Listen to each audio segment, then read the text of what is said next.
और जो नए साथी जुड़ रहे हैं वो चैनल को जरूर सब्सक्राइब करें। पहला क्वेश्चन आपकी स्क्रीन पे, निम्न में से असत्य कथन है वो आपको बताना है। पहला देखिए, व्यक्ति के विकास की गति में निरंतरता रहती है। दूसरा है, बालक का विकास विशिष्ट से सामान्य की ओर होता है। यह आपका क्या है यहां पे गलत, असत्य है यहां पे। ऑप्शन 2 यहां पे सही रहेगा।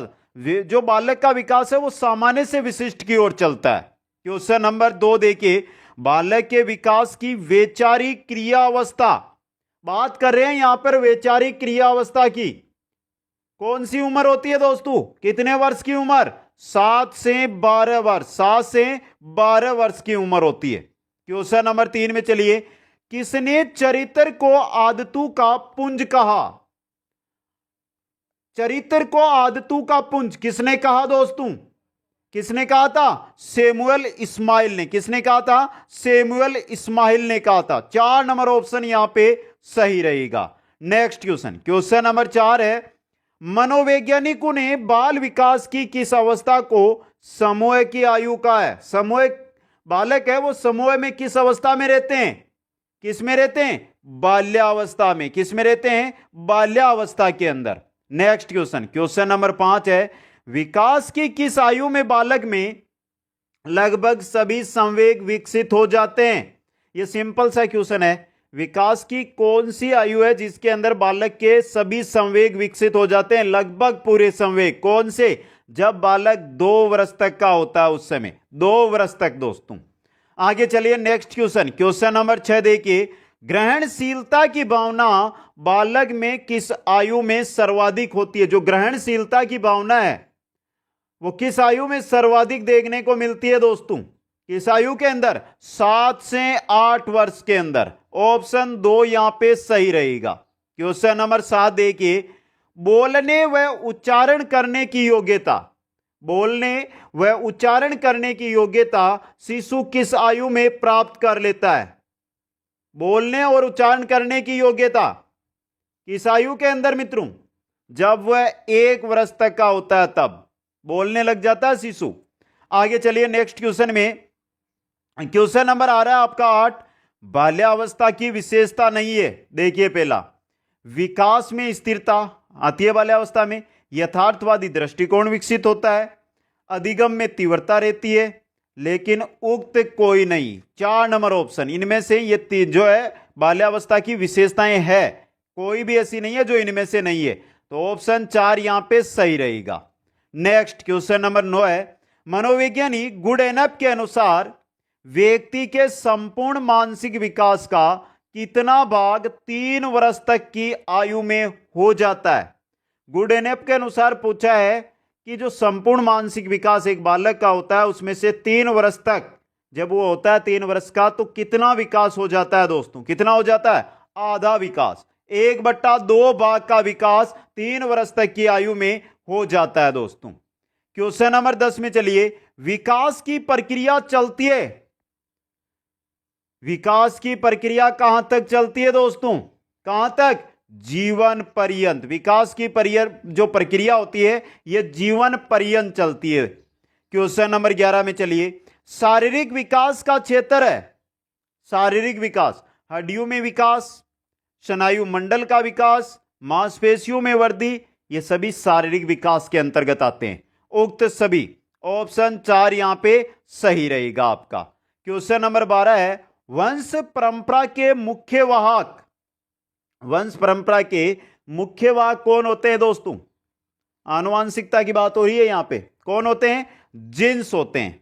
ऑप्शन 1 यहां पे क्या रहेगा आपका, सही रहेगा। और इंपॉर्टेंट क्वेश्चन भी है एग्जाम की दृष्टि से दोस्तों।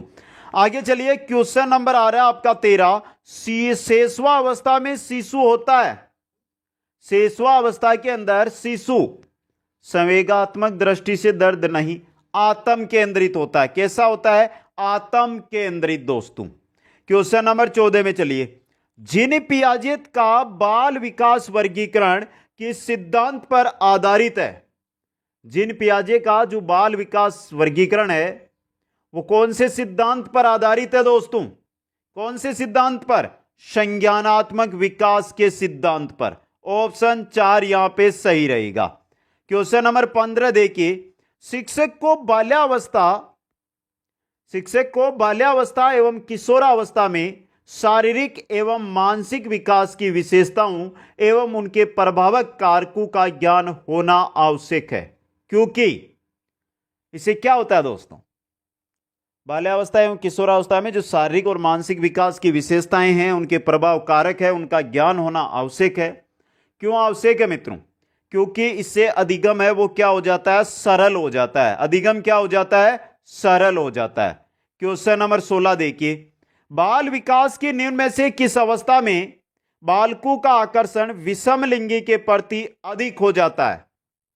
विषम लिंगी के प्रति आकर्षण कौन सी अवस्था में अधिक होता है दोस्तों? कौन सी अवस्था के अंदर होता है?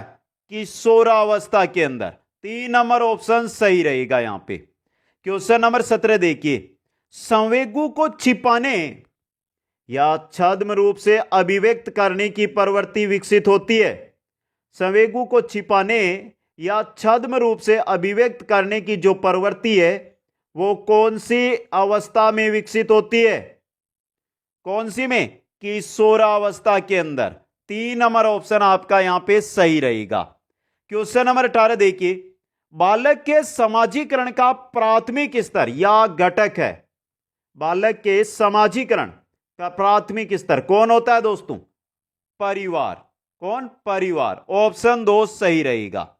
क्वेश्चन नंबर 19 है, निम्न में से असत्य कथन है वो आपको बताना है। पहला, भीषण विपत्ति की आशंका एवं उसका सामना न कर पाने की विवशता बेसंवेग होने का एक कारण है। यह तो सही है।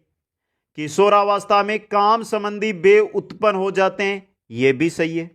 तीसरा है, बे बालक को समाज विरोधी प्रवृत्ति एवं अनुपयोगी कार्यों की ओर प्रवृत्त करता है, नहीं करता है, बे नहीं करता है दोस्तों। यह आपका असत्य है यहां पे। तो ऑप्शन 3 क्या हो जाएगा यहां पे? सही हो जाएगा। क्वेश्चन नंबर 20 में चलिए। 20 नंबर क्वेश्चन क्या कह रहा है? सिंपल क्वेश्चन है यह आपके लिए। कह क्या रहा है? बीज कोश की निरंतरता के नियम के प्रतिपादक। बीज कोश की निरंतरता का जो नियम है उसके प्रतिपादक है कौन है दोस्तों? Simple question. बीज कोश कौन है? विजमेन है दोस्तों। कौन है? विजमेन। क्वेश्चन नंबर 21 की ओर चलते हैं। किस नियम के अनुसार बालक अपने माता पिता के विशिष्ट गुणों का त्याग करके सामान्य गुणों को ग्रहण करते हैं? किस नियम के अनुसार जो बालक है वो अपने माता पिता के विशिष्ट गुण है उनका तो त्याग करते हैं और सामान्य गुणों को ग्रहण करते हैं दोस्तों? यह नियम कौन सा है दोस्तों? यह है आपके प्रत्यागमन का नियम है। कौन सा नियम है? प्रत्यागमन का नियम। 2 नंबर ऑप्शन सही रहेगा। क्वेश्चन नंबर 22, किस नियम के अनुसार माता पिता द्वारा अपने जीवन काल में अर्जित किए जाने वाले गुण उनकी संतान को प्राप्त होते हैं दोस्तों? किस गुण के कारण? संक्रमण का नियम, इसके द्वारा प्राप्त होते हैं। 3 नंबर ऑप्शन सही रहेगा। आगे चलिए 23 नंबर, मेंडल के नियम के प्रतिपादक। सबको पता है, नाम ही मनोवैज्ञानिक का दे दिया है, ग्रेगर जॉन मेंडल है। कौन है? Gregor John Mendel. Question number 24 देखिए, किस नियम के अनुसार वर्ण संकर प्राणी या वस्तुएं अपने सामान्य अथवा मौलिक रूप की ओर अग्रसर होती है? कौन सा नियम कहता है? जो वर्ण संकर का नाम आते ही आपको पता चल जाना चाहिए कौन सा नियम काम कर रहा है यहां पे? मेंडल का नियम। कौन सा काम कर रहा है? मेंडल का नियम कर रहा है। क्वेश्चन नंबर 25 है, मेंडल ने किस पर प्रयोग किए थे? आपने छोटी कक्षाओं में पढ़ा होगा, मटर का पौधा मेंडल ने किया था। तो चूहे व मटर पर प्रयोग किए थे मेंडल ने किस पर किए थे? चूहे व मटर के ऊपर। क्वेश्चन नंबर 26 है, किस नियम के अनुसार जैसे माता पिता होते हैं वैसी ही संतान होती है? यह नियम कौन सा नियम है दोस्तों? जैसे माता पिता वैसी संतान, यह नियम है आपके समानता का नियम। कौन सा है? समानता का नियम है दोस्तों। 4 नंबर ऑप्शन यहां पे सही रहेगा। क्वेश्चन नंबर 27 देखिए, किस नियम के अनुसार बच्चे अपने माता पिता की सच्ची अनुकृति नहीं होते? ऐसा कौन सा नियम है जो यह कहता है कि बच्चे अपने माता पिता के सच्ची अनुकृति नहीं होते दोस्तों? कौन सा नियम ये कहता है? इंपॉर्टेंट क्वेश्चन बन सकता है ये भी। ये कहता है आपके भिन्नता का नियम। कौन सा कहता है? भिन्नता का नियम दोस्तों। आगे चलिए क्वेश्चन नंबर 28 देखिए। थोरनडाइक ने अधिगम के कितने प्रमुख नियम दिए थे? प्रभाव का नियम, तत्परता का नियम और अभ्यास का नियम। कितने दिए थे? 3 नियम दिए थे। 4 नंबर ऑप्शन सही रहेंगे। क्वेश्चन नंबर 29 देखिए। प्रभाव का विस्तार नियम संबंधित है। जो प्रभाव का विस्तार नियम है वो कौन किससे संबंधित है? थोरनडाइक से। किनसे संबंधित है? थोरनडाइक से दोस्तों। क्वेश्चन नंबर 30 की ओर चलिए।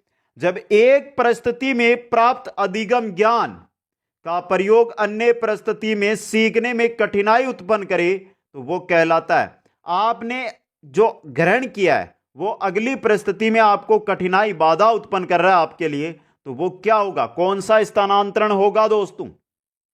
कौन सा होगा? नकारात्मक स्थानांतरण होगा वो। 4 नंबर ऑप्शन सही रहेगा। क्वेश्चन नंबर 31 में चलिए। अधिगम के किस सिद्धांत में अभ्यास द्वारा सीखने पर सर्वाधिक बल दिया गया है? अधिगम का ऐसा कौन सा सिद्धांत है जिसमें अभ्यास द्वारा सीखने पर बल दिया जाता है दोस्तों? किस पर दिया जाता है? उद्दीपन अनुक्रिया सिद्धांत पर दोस्तों। तो यहां पे 2 नंबर ऑप्शन आपका सही रहेगा। क्वेश्चन नंबर 32 में चलिए। किस मनोवैज्ञानिक ने अपने अधिगम सिद्धांत में पुनर्बलन पर सबसे पहले बल दिया? पुनर्बलन पर सबसे पहले बल किस अधिगम सिद्धांत में किस मनोवैज्ञानिक ने दिया? मनोवैज्ञानिक का नाम पूछा है यहां पे, तो सही रहेगा आपका स्किनर दोस्तों। स्किनर ने पुनर्बलन पर बल दिया था दोस्तों। Question number 33। गेस्टाल्टवादियों के अनुसार अंतर्दृष्टि को प्रभावित करती है। गेस्टाल्टवादियों के अनुसार अंतर्दृष्टि को प्रभावित करती है, बुद्धि भी करती है, समस्या की रचना भी करती है और प्रत्यक्षीकरण भी करती है। तो अंतर्दृष्टि को तीनों प्रभावित कर रहे हैं। सभी ऑप्शन 4 यहां पे सही रहेगा। क्वेश्चन नंबर 34 में चलिए। अधिगम का प्रयास एवं भूल का सिद्धांत। अधिगम का प्रयास एवं भूल का सिद्धांत किसने प्रतिपादित किया था दोस्तों? प्रयास एवं भूल का सिद्धांत किसने? थोरनडाइक ने दोस्तों। ऑप्शन 1 सही रहेगा। क्वेश्चन नंबर 35 देखिए। स्थानांतरण एक परिस्थिति में अर्जित ज्ञान, प्रशिक्षण और आदतों का दूसरी परिस्थिति में स्थानांतरित किए जाने का उल्लेख करता है। किसके द्वारा दी गई यह परिभाषा?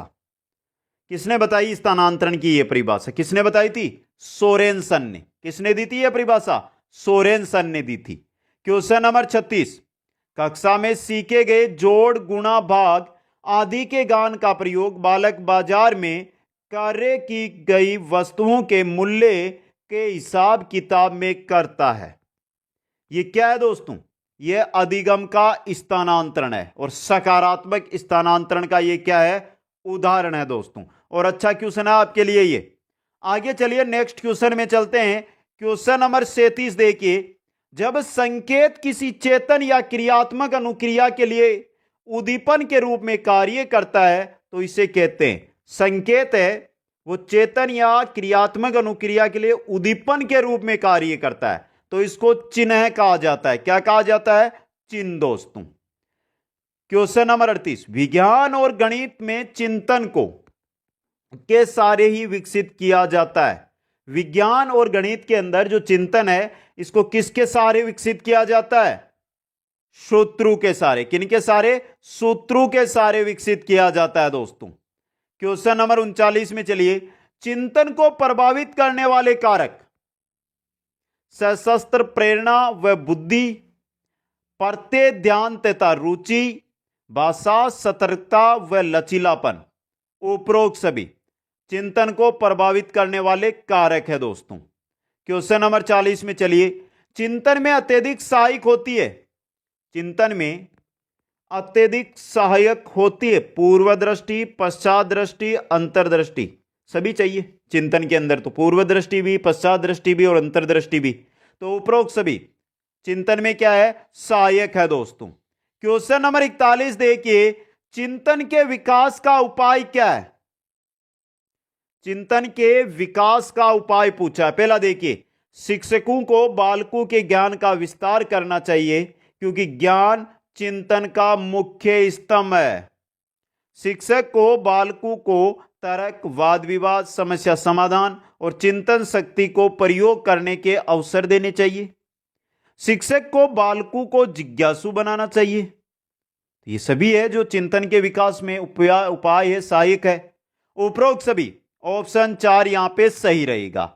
आगे 42 नंबर क्वेश्चन आ रहा है कि इस मनोवैज्ञानिक के अनुसार आगमनात्मक विधि खोज और अनुसंधान की विधि है। आगमनात्मक विधि खोज और अनुसंधान की विधि है। किस मनोवैज्ञानिक ने ऐसा कहा? किसने कहा? भाटिया ने दोस्तों। 3 नंबर ऑप्शन सही रहेगा। नेक्स्ट क्वेश्चन में चलिए।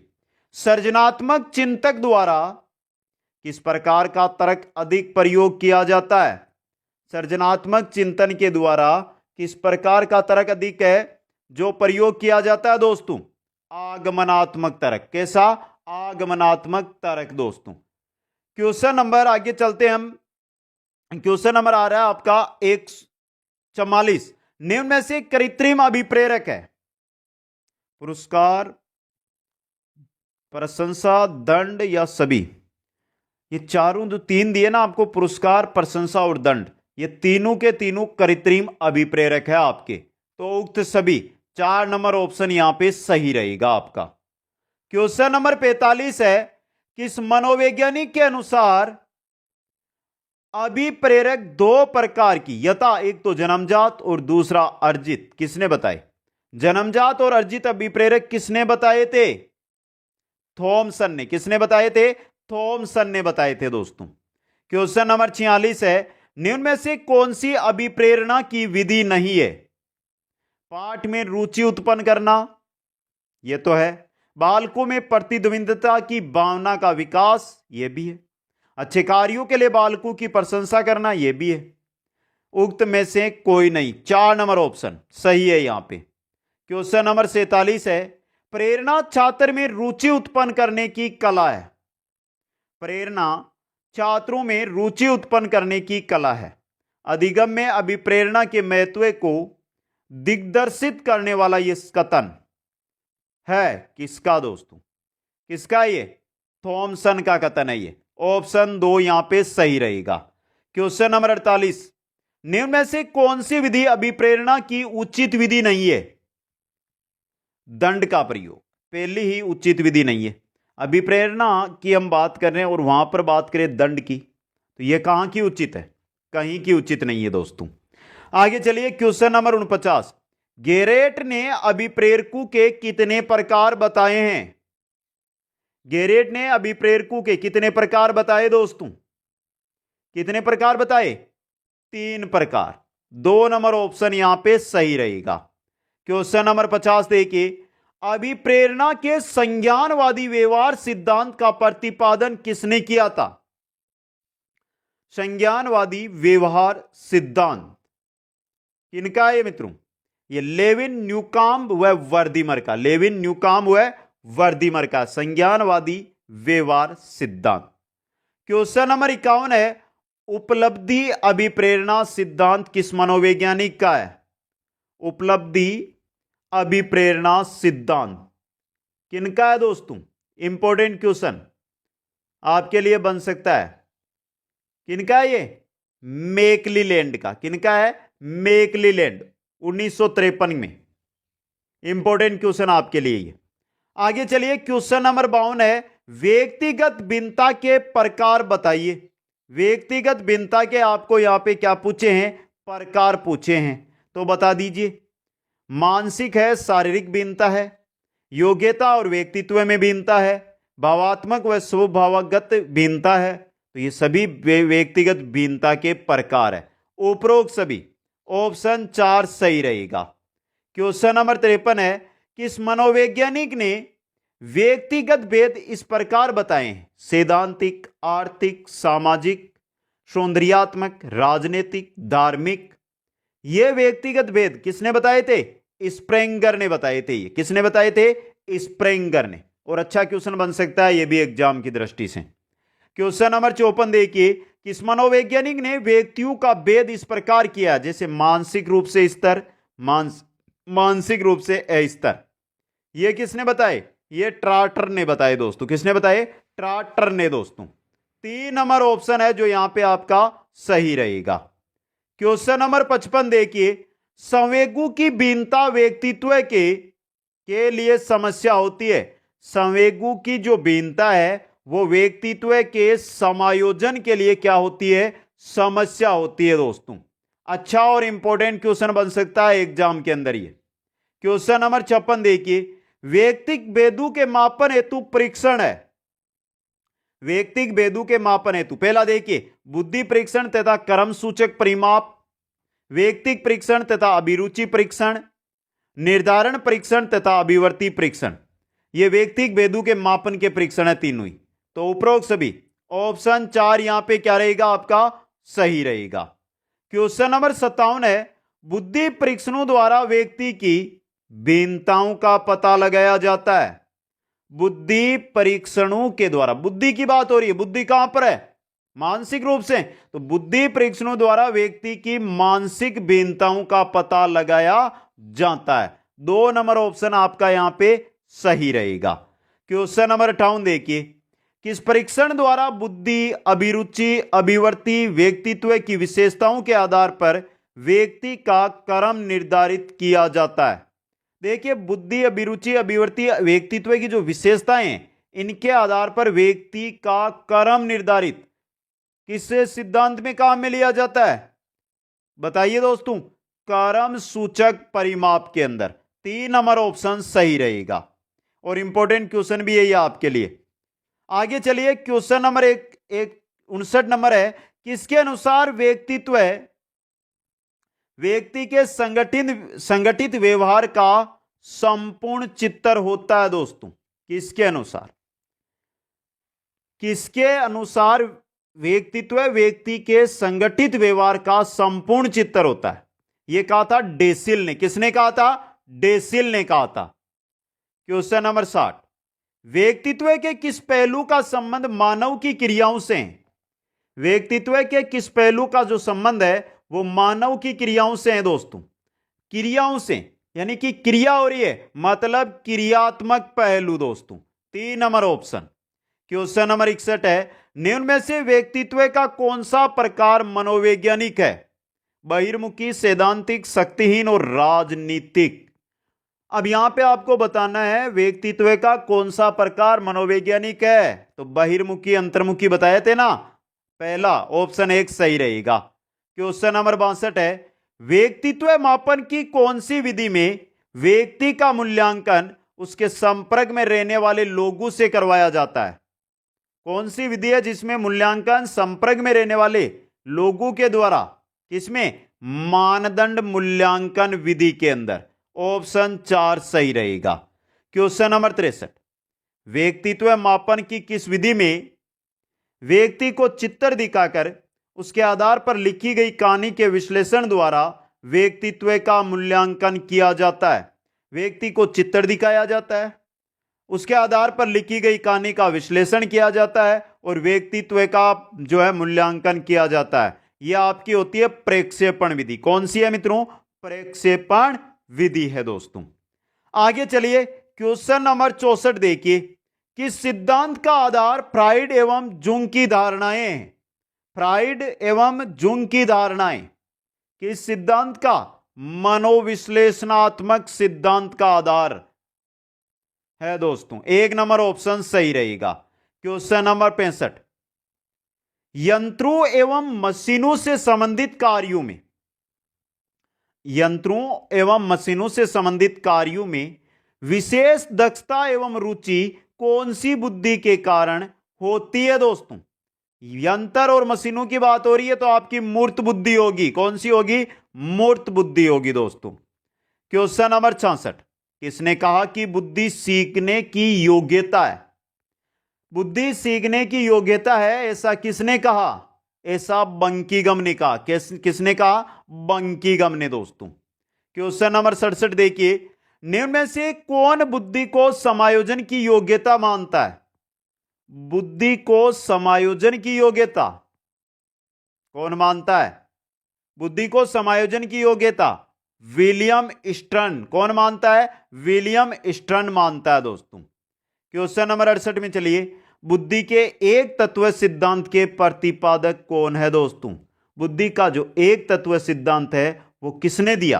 किसने दिया? विलियम स्टर्न ने। किसने दिया था? विलियम स्टर्न ने दिया था दोस्तों। क्वेश्चन नंबर आ रहा है आपका 69, बुद्धि के द्वितत्व सिद्धांत के अनुसार व्यक्ति की बुद्धि का विशिष्ट तत्व है। बुद्धि का जो द्वितत्व सिद्धांत है उसके अनुसार व्यक्ति की बुद्धि का जो विशिष्ट तत्व है, वो विशिष्ट तत्व होता है ना, ये हमेशा अर्जित किया जाता है। क्या किया जाता है? अर्जित दोस्तों। क्वेश्चन नंबर 70 देखिए, किस मनोवैज्ञानिक ने बुद्धि के पदानुक्रमिक सिद्धांत को परिवर्तित किया है? पदानुक्रमिक सिद्धांत है, ये किसने दिया है? बहुत कम जगह पढ़ा है ना ये क्वेश्चन आपको। तो सही उत्तर आपका रहेगा सिरिल बर्ट व वर्णन। सिरिल बर्ट व वर्णन दोस्तों। क्वेश्चन नंबर 71, थर्स्टन द्वारा प्रतिपादित बुद्धि का सिद्धांत। थर्स्टन ने बुद्धि का कौन सा सिद्धांत दिया था दोस्तों? चार ऑप्शन आपके सामने हैं और इनमें से दिया था प्राथमिक योग्यताओं का सिद्धांत। कौन सा? प्राथमिक योग्यताओं का सिद्धांत। क्वेश्चन नंबर 72 देखिए, प्रोफेसर गिलफोर्ड के बुद्धि के त्रिआयामी सिद्धांत का अन्य नाम बताइए। त्रिआयामी सिद्धांत का अन्य नाम क्या है जो गिलफोर्ड ने दिया? यह क्वेश्चन आया हुआ है, त्रिआयामी सिद्धांत किसका है? तो यह है गिलफोर्ड का, और इसका अन्य नाम है बुद्धि संरचना सिद्धांत। क्या है? बुद्धि संरचना सिद्धांत दोस्तों। अगला क्वेश्चन और अच्छा क्वेश्चन है आपके लिए, प्रतिभाशाली बालक की बुद्धि लब्धि आईक्यू कितनी होती है? एक बालक है प्रतिभाशाली, उसकी बतानी है आपको आयु, सॉरी बुद्धि लब्धि। बुद्धि लब्धि बतानी है कि प्रतिभाशाली है तो उसकी बुद्धि लब्धि कितनी होगी। इंपॉर्टेंट क्वेश्चन है एग्जाम के अंदर। तो मित्रों याद रखना 140 से अधिक होती है प्रतिभाशाली बालक की बुद्धि लब्धि। अब यहां पर आपको कौन कौन सी याद रखनी है? देखिए 0 से 25 की अगर बात करें ना हम, तो यह होती है जड़ बुद्धि। कैसी होती है? जड़ बुद्धि होती है दोस्तों, जड़ बुद्धि। इंपॉर्टेंट क्वेश्चन है आपके लिए ये। आगे देखिए, यहां से 25 से 50 भी पूछा जा सकता है आपको। 25 से 50 की बात हो ना तो वो बोल देना मूर्ख बुद्धि। आगे 50 से 60 की बात करें ना तो इसको उदासीन बुद्धि कहते हैं। ये टर्मन के अनुसार बता रहा हूं मैं आपको। 60 से 70 की बात करें तो इसको अल्प बुद्धि बोल देना, अल्प बुद्धि दोस्तों। आगे 70 से 80 हीन बुद्धि, 80 से 90 औसत से नीचे या मंद बुद्धि मानी जाती है, और 90 से 110 होती है औसत। 90 से 110 औसत बुद्धि, 110 से 120 औसत से ऊपर, 120 से 130 उत्तम बुद्धि, 130 से 140 अति उत्तम बुद्धि। ये टर्मन एवं मेरिल का जो वर्गीकरण है उसके अनुसार बताया मैंने आपको। आगे चलिए, क्वेश्चन नंबर आ रहा आपका 74, मंदबुद्धि या विमंदित बालकों की शिक्षा का स्वरूप होता है। कैसा होता है दोस्तों? मंदबुद्धि व विमंदित बालकों की शिक्षा का स्वरूप कैसा होता है? Important question. विशिष्ट कक्षाएं, व्यक्तित्व शिक्षण, अपनी देखभाल प्रशिक्षण। ऑप्शन 4 उक्त सभी प्रकार का। क्वेश्चन नंबर 75 में चलिए, किशोरावस्था अपराध प्रवृत्ति के विकास का नाजुक समय है। यह कथन किस मनोवैज्ञानिक का है दोस्तों? किशोरावस्था अपराध प्रवृत्ति के विकास का नाजुक समय है, यह कहा था वैलेंटाइन ने। CW वैलेंटाइन का कथन है ये, CW वैलेंटाइन का।